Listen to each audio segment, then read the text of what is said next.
Me operaron de apendicitis, y desperté esposado. El cirujano quería arruinarme la vida. Lo último que recuerdo antes de quedarme dormido fue al anestesista diciéndome que todo iba a salir bien, que una apendicitis era cosa de rutina. Pero cuando abrí los ojos, lo primero que sentí fue el frío metálico de unas esposas apretándome las muñecas contra la baranda de la cama del hospital. Y en la puerta, un guardia armado mirándome como si yo fuera un delincuente peligroso. Tardé un segundo en entender si estaba despierto o soñando. ¿Qué está pasando? Balbuceé, todavía aturdido. El doctor Cristian Méndez, el cirujano principal, estaba parado a un costado. Me golpeaba suavemente el pie, como para comprobar que estaba consciente, pero su expresión era lo que realmente me paralizó, una mezcla de desprecio, sospecha y algo que no supe descifrar en ese momento. Mi médico de cabecera se aclaró la garganta antes de hablar, evitando mi mirada. Bruno, necesitamos hablar de lo que encontramos. ¿Encontraron qué? Pregunté, sin entender nada. El silencio fue una pausa que me pesó como una losa. Lo que encontramos dentro de tu abdomen. Sentí que la habitación daba un giro lento y pegajoso. No entiendo, ¿qué encontraron? Estamos legalmente obligados a informar, dijo él, sin más detalles. Yo abrí la boca para exigir una explicación, pero no llegué a preguntar nada. El doctor Méndez me miraba como si fuera responsable de todos los males del país, como si estuviera disfrutando de verme esposado y confundido. Pasaron unos 20 minutos que se sintieron como horas. Afuera se escuchaban pasos, murmullos, radios. Cada sonido me ponía la piel más helada. Finalmente entraron un detective y otro oficial. El primero se presentó como comisario Martín Acosta, pero su mirada decía que no estaba ahí para presentaciones amables. Me observó, miró las esposas, y sin decir una palabra sacó su celular. Lo apoyó frente a mí y empezó a deslizar fotos. Yo pensé que iba a mostrarme algo relacionado con la cirugía, mi hígado, mi apéndice, lo que fuera. Pero no. Lo que vi me cortó la respiración. Paquetes. Pequeños paquetes envueltos en plástico, prolijamente cosidos dentro de mi revestimiento abdominal. Como si alguien hubiera usado mi cuerpo como una valija humana. ¿Qué es eso? Pregunté, sintiendo un nudo que me subía del estómago a la garganta. El comisario respondió con una voz firme, casi indiferente. Sustancias. 130 gramos. Mi corazón empezó a latir tan fuerte que lo escuchaba en mis oídos. Eso es suficiente para liquidar a 1000 caballos, o a tu vieja, agregó, como si estuviera contando un chiste de mal gusto. Mi vista se nubló por un instante. Al costado, noté al doctor Méndez apoyándose contra la pared, cambiando el peso de una pierna a otra, secándose la frente. Nervioso. Inquieto. No encajaba con la postura firme que tenía hace un rato. Esto es un delito grave, continuó el comisario. Mínimo 20 años. Mi mandíbula cayó. Yo nunca toqué nada de eso. Nunca. El comisario rodó los ojos, harto, como si hubiera escuchado esa respuesta 1.000.000 de veces. ¿Dónde estuviste en los últimos meses? ¿Quién tiene acceso a tu carga? No estuve en ningún lado. Trabajo, casa, y nada más, respondí. Nadie tiene acceso a nada mío. Bueno, quizás usan del trabajo, pero eso no viene al caso. Mis manos temblaban contra las esposas. El frío me subía por los brazos. No sé cómo llegó eso ahí, dije, desesperado. Entonces, de la nada, el doctor Méndez intervino con una frialdad que me dejó tieso. Arréstenlo de una vez. La evidencia es clara. Lo miré fijamente. Sudaba. Demasiado para alguien que supuestamente acababa de salvarme la vida. Y por primera vez sentí que algo no cerraba. Que había algo más, algo que no estaba viendo todavía. Y ese fue apenas el comienzo. El comisario se dio vuelta hacia el doctor Méndez, como buscando confirmar algo. ¿Encontró usted los paquetes? ¿Qué pasó exactamente? El cirujano se aclaró la garganta. Estaba tenso, como si cada palabra le costara. Procedimiento estándar, balbuceó. Estirpamos la apéndice, vi los paquetes y llamé al 911 inmediatamente. Lo dijo demasiado rápido. Demasiado ensayado. Yo lo miraba sin pestañear. Había algo en el que no encajaba desde que desperté. Un temblor en las manos, un brillo nervioso en los ojos. Parecía más asustado que yo, y eso ya era decir mucho. De pronto, un detalle me golpeó la memoria como un ladrillazo. Y me hicieron una radiografía la semana pasada. Solté de golpe. En otro hospital. Fui por un dolor de estómago. No vieron nada ahí. Nada. El doctor Méndez levantó la cabeza de golpe, como si lo hubiera agarrado desprevenido. Las radiografías no siempre son confiables, respondió enseguida. Pueden fallar. Probablemente no lo vieron. ¿Probablemente? Le dije, clavándole la mirada. ¿Me está cargando? El comisario me observó en silencio. Podía sentirlo calculando, comparando las respuestas del cirujano con mi insistencia. Durante un buen rato no dijo nada. Luego suspiró y soltó un: vamos a llevártelo igual. Me soltaron las esposas de la cama, me pararon con brusquedad y me esposaron las manos a la espalda. El metal frío me mordió la piel. A mi alrededor, las enfermeras evitaban mirarme, como si yo ya fuera un culpable confirmado, como si oír mi versión fuera irrelevante. El trayecto hasta el patrullero se me hizo eterno. En la comisaría me pusieron en una sala de interrogatorios. Blanca, fría y con una mesa metálica que parecía salida de una película barata. Me repitieron las mismas preguntas una y otra vez. ¿Dónde lo conseguiste? ¿Quién te paga? ¿Para quién trabajas? Y yo, agotado y frustrado, solo podía responder lo mismo. No lo sé. No tengo idea. Tal vez para tu vieja, escupí en un momento de bronca, sabiendo que no era la mejor respuesta posible. El comisario cerró los ojos con fastidio, pero siguió con lo suyo. Cerca de la medianoche, entró una mujer de traje, muy compuesta, de expresión firme. Soy la fiscal Laura Benítez, dijo. Presentaremos cargos formales por la mañana. Ni siquiera esperó mi reacción. Se dio vuelta y se fue como si yo fuera un trámite más en su lista. Unos minutos después entró mi defensor público, el doctor Sergio Barrenechea. Parecía más cansado que yo, como si llevara días sin dormir. Se sentó frente a mí con un suspiro largo. Bruno, te enfrentas a un mínimo de 20 años, dijo, directo al grano. Y la fianza va a rondar los 500.000. Sentí que el aire se me escapaba. Pero yo no hice nada, intenté explicarle, casi suplicando. Me encerraron por algo que no es mío. Yo no. Él levantó una mano para detenerme. Mira, tengo otros 8 casos al mismo tiempo. Voy a hacer lo mejor que pueda, pero necesito que no empeores más tu situación. Después de eso, se levantó y se fue sin darme tiempo a decir mucho más. 2 guardias entraron casi enseguida para llevarme a la celda de detención. Me metieron en un calabozo húmedo, con olor penetrante a orina.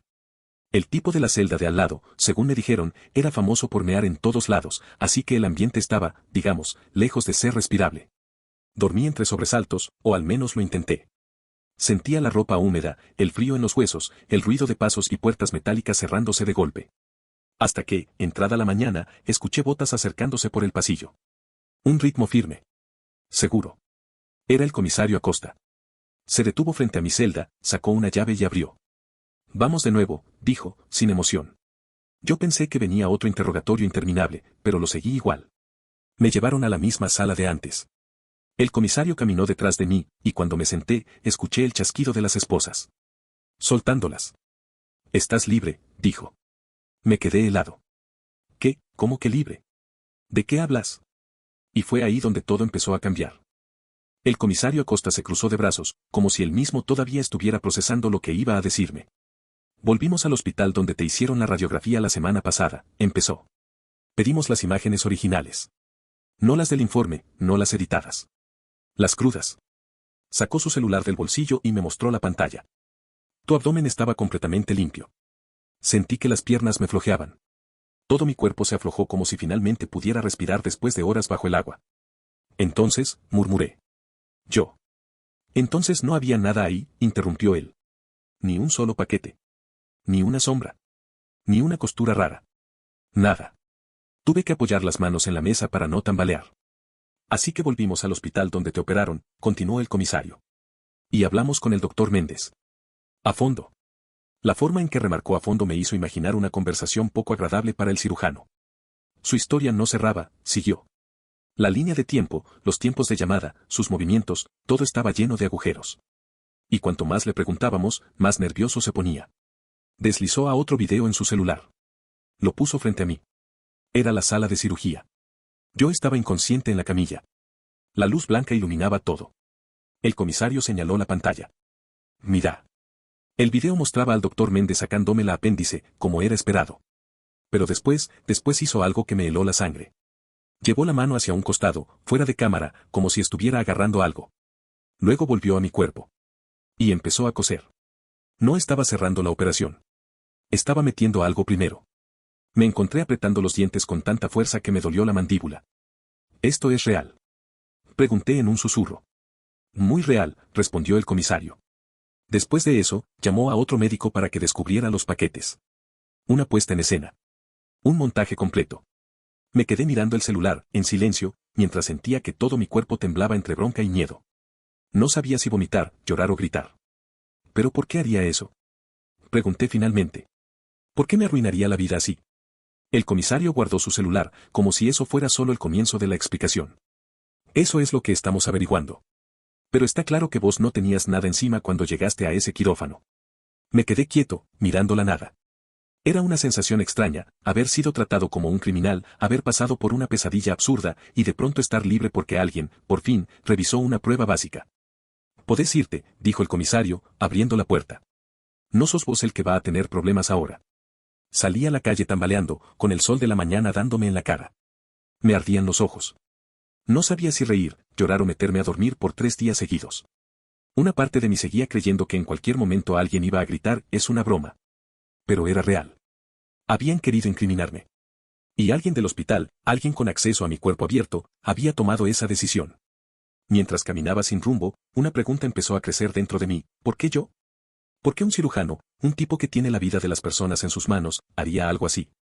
Horas más tarde, cuando finalmente descubrí la razón, no sabía si reírme de lo absurdo o enojarme hasta romper algo. Volví a mi departamento todavía en shock. No podía dejar de pensar en el video, en las manos del doctor Méndez metiendo algo en mi cuerpo como si fuera lo más normal del mundo. Me repetía una y otra vez que no tenía sentido, que nadie hace eso sin un motivo, que algo tenía que haber detrás. Y entonces lo recordé. Un mensaje. Una conversación que, en su momento, me había parecido simplemente incómoda y ridícula. 2 meses atrás, una mujer bastante mayor que yo me había escrito por Facebook. No la conocía de ningún lado. Se llamaba Verónica Salvatierra y lo primero que me dijo fue que me había visto en fotos de amigos en común, que yo era joven, fresco, atractivo y, palabras textuales, justo lo que estaba buscando. Yo lo tomé a chiste. Pensé que era una estafa o una cuenta falsa. No respondí. Eso pareció no importarle, porque empezó a mandarme mensajes cada vez más atrevidos. Y cuando vio que yo no caía, mandó fotos desnuda, así, sin más. Yo me quedé helado. Ni siquiera entendí por qué lo hacía. Ni le había contestado. A pesar de lo extraño, no le seguí el juego. No respondí nada, ni un deja de molestar. Y ahí terminó para mí. O eso creí. Porque su marido encontró esas fotos. Su marido. El doctor Cristian Méndez. Cuando el comisario Acosta me lo dijo por teléfono más tarde, tuve que apoyar la espalda contra la pared para no caerme. Separamos todo el material del hospital, me explicó. Y la investigación apuntó directamente a él. Cuando revisamos sus redes sociales y mensajes salieron a la luz las fotos que su esposa te había enviado. Parece que te culpó a vos por la infidelidad. Me quedé mudo. ¿Está diciendo que un cirujano me operó para incriminarme porque su esposa me mandó fotos sin que yo hiciera nada? Eso parece, respondió el comisario. Perdió totalmente los frenos. No sabía si reír o llorar. Era tan absurdo, tan surrealista, que mi cerebro tardó varios segundos en procesarlo. Yo, un tipo común, empleado, con una vida normal, había terminado esposado, detenido y casi procesado por culpa del despecho gigantesco de un cirujano con el ego hecho pedazos. Después de cortar la llamada, me quedé sentado en el borde de mi cama, mirando el piso. Habían intentado arruinarme la vida por algo que ni siquiera busqué. Y aunque debería haber estado enojado, lo que sentí primero fue una mezcla rara de incredulidad y ganas de reírme. Era tan ridículo que parecía un capítulo barato de una serie policial. Pero después vino la bronca. Una bronca cruda. Pesada. Personal. Porque aunque yo estaba libre, el miedo todavía me apretaba el pecho. Me habían esposado. Me habían tratado como basura. Me habían llevado a una celda infecta y me habían hecho sentir culpable por algo que nunca hice. Todo por un matrimonio que había explotado y un cirujano que decidió que yo era el culpable ideal. Así que hice lo único que me salió en ese momento, buscar a Verónica. No para vengarme de ella, sino para cerrarlo todo. Para entender cómo había escalado algo tan insignificante hasta ese nivel de locura. Y cuando finalmente la encaré, bueno, eso ya fue otro capítulo. Encontrarla no fue difícil. Su perfil seguía activo, seguía subiendo historias, seguía haciendo de cuenta que nada había pasado. Cuando le escribí, tardó exactamente 3 minutos en responderme con un Bruno. Pensé que me habías bloqueado. No tenía idea de la tormenta que había desatado. Nos encontramos en una cafetería. Cuando la vi entrar, entendí todo de golpe, esa mujer no esperaba consecuencias reales. Para ella, los mensajes que me envió habían sido un juego, una aventura virtual para sentirse deseada. Nunca imaginó que su marido, un cirujano, un tipo con poder, prestigio y acceso a un quirófano, reaccionaría como un psicópata. Se sentó frente a mí, disfrazada de calma, acomodándose el pelo. ¿Qué pasó? Parecías alterado por mensaje. Me quedé mirándola unos segundos, tratando de medir por dónde empezar. Tu marido casi me mete 20 años en prisión, le dije, sin suavizar nada. El color se le fue de la cara. ¿Qué? No, no. Cristian no haría, se detuvo, tragó saliva, bajó la mirada. ¿Qué hizo? Se lo conté todo. Las esposas. Los paquetes. La cirugía. La celda. El comisario. El video. Cuando terminé, estaba blanca, temblando.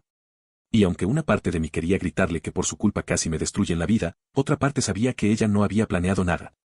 Fue imprudente, sí. Infantil. Pero no homicida. Yo no sabía, murmuró, con la voz quebrada. Él encontró las fotos y, pensé que solo, no sé, que solo iba a enojarse conmigo. Se ensañó conmigo, le respondí. Con alguien que no le contestó un solo mensaje. Se tapó la cara con las manos. Lo lamento, de verdad. No sé qué decirte. Y aunque no la disculpaba del todo, en ese momento me di cuenta de que no había nada más que sacarle. El daño ya estaba hecho. Yo había vivido una pesadilla por algo que nunca pedí. No fue venganza lo que hice después, sino más bien un acto de cierre. No voy a entrar en detalles, pero digamos que me aseguré de que el doctor Méndez entendiera que su intento de arruinarme no me había dejado quebrado, y que su vida perfecta ya no volvería a ser perfecta. Le envié un video la noche anterior a que finalmente todo explotara para él. Un pequeño recordatorio de que la verdad siempre sale a la luz, aunque se intente coser debajo de la piel. Al final, cuando todo quedó atrás, cuando ya no había policías, ni salas de interrogatorio, ni guardias vigilando mi cama, lo único que quedaba era una pregunta que nunca pude sacarme del todo. ¿Qué tan frágil es la vida cuando alguien con poder decide convertirte en su enemigo, aunque vos no hayas hecho absolutamente nada? No tengo la respuesta. Solo tengo la cicatriz. Y cada vez que la miro, recuerdo que estuve a un paso de perderlo todo, por una historia que ni siquiera era mía. No olvides dejar tu opinión en los comentarios, dejar tu like y compartir este video.